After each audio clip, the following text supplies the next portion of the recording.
সবসময় পজিটিভ থাকার ৮টি উপায়। জীবনে সবসময় সুখ দুঃখ থাকবে, কিন্তু যার মন ইতিবাচক সে কখনো হারে না। ৮টি উপায় অনুসরণ করলে ইনশাল্লাহ তুমি সবসময় পজিটিভ থাকতে পারবে।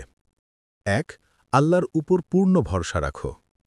বিশ্বাস রাখো, আল্লাহ কখনো কাউকে তার সহ্যের বাইরে পরীক্ষা দেন না।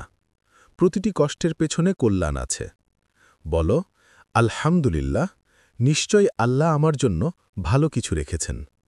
২. কৃতজ্ঞতার অভ্যাস গড়ে তোলো।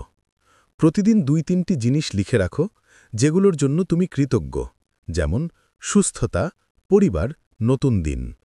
কৃতজ্ঞ মানুষ কখনো হতাশ হয় না। ৩. নেতিবাচক চিন্তাকে থামাও। যখনই মনে হবে আমি পারব না, তখনই বলো, আল্লাহ আমার সাথে আছেন, ইনশাআল্লাহ আমি পারব।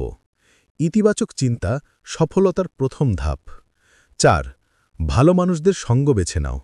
যারা সবসময় অভিযোগ করে, হতাশ করে, তাদের থেকে দূরে থাকো। এমন মানুষের সাথে থেকো যারা আল্লাহর কথা স্মরণ করিয়ে দেয়। ৫. নামাজে মনোযোগ দাও। নামাজ হল আত্মার প্রশান্তি। নামাজে মনোযোগ দিলে চিন্তা পরিষ্কার হয়, হতাশা দূর হয়। আল্লাহর সামনে কান্না করো, দেখবে মন হালকা হয়ে যাবে। ৬. ছোট ছোট কাজেও আনন্দ খোঁজো। প্রতিদিন একটা ভালো কাজ করো। কাউকে সাহায্য করা, হাসি দেওয়া, নতুন কিছু শেখা। এতে আত্মবিশ্বাস বাড়ে। ৭. তুলনা নয়, উন্নতির দিকে তাকাও। অন্যের জীবন দেখে হতাশ হয়ো না, বরং নিজের গতকালের চেয়ে আজ একটু ভালো হওয়ার চেষ্টা করো। ৮. প্রকৃতির সান্নিধ্যে সময় দাও। হাঁটতে যাও, আকাশ দেখো, গাছের দিকে তাকাও। প্রকৃতি মনকে শান্ত করে ও ইতিবাচক চিন্তায় সাহায্য করে। মনে রেখো, ইতিবাচক চিন্তা শুধু মন ভালো রাখে না, এটা আল্লাহর উপর ভরসারও এক প্রকাশ।